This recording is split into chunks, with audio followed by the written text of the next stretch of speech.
হায় রে কারেন্ট যাওয়ার আর সময় পাইলি না, বৃষ্টি আসলি গ্রামের বাড়ি এটাই অবস্থা। কারেন্ট থাকে না, কারেন্ট থাকে না। কিসের জন্য যে কারেন্ট, এই কারেন্ট ছাড়া অন্ধকারে থাকা যায় বলেন তো?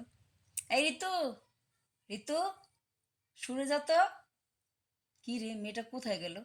ডাকলেও পাই না। কি যে অবস্থা মেয়েটার, আল্লাহ জানে। সন্ধ্যা হয়েছে, মানুষ পড়ার টেবিলে বসে, ও কলেজে যায় না, নাম করে কি জানি, জানি না।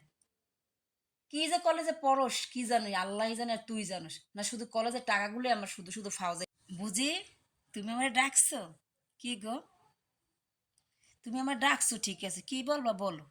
কিন্তু তুমি যে আমার বকাটা দিলে আমি কলেজে যাই না, ফাঁকি দিয়ে, এটা কি সত্য কথা কইছো?